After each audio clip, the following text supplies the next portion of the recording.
Il y avait une petite fille, fragile, curieuse, âgée de quelques années à peine.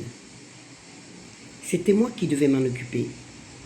Du lever au coucher, la laver, la coiffer, la nourrir, la promener dans un parc tranquille, non loin de leur appartement.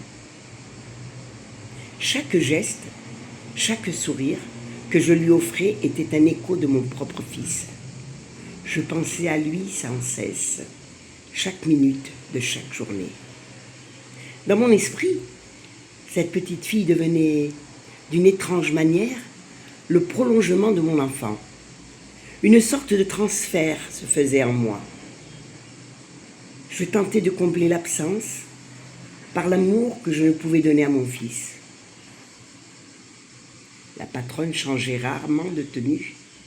Ses armoires regorgeaient de robes élégantes et délicates, mais elle ne portait jamais que des jeans simples. La contradiction me frappait. Ces vêtements magnifiques semblaient attendre quelqu'un d'autre, quelqu'un qui ne viendrait jamais. Le vendredi, quand venait le moment de descendre les poubelles, avant de partir, tout paraissait encore plus absurde.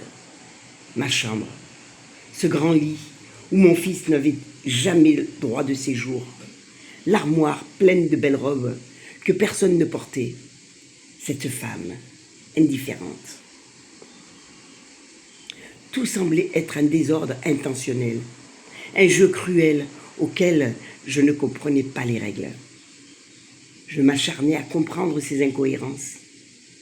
Donner du travail à une jeune fille, mère trop tôt, et simultanément la séparer de son enfant. Respecter les normes de cette société signifiait oublier mon bébé d'1 an, le laisser sans la moindre présence adulte. Cela me semblait absurde, injuste et profondément inacceptable humainement.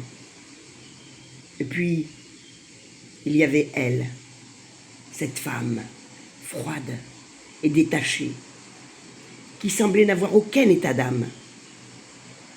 Elle ne se préoccupait ni de mon fils, ni de mes nuits de larmes. Au départ, j'avais cru trouver un certain confort à ses côtés. Et cette illusion se transforma rapidement en torture. Mon cœur se remplissait de haine, de colère et de rébellion. La révolte monta en moi, sourde et persistante, jusqu'à éclater dans mes gestes. Je commençais à lui voler de petits objets, des vêtements, des shampoings. Un petit vol, symbole de ma rébellion silencieuse.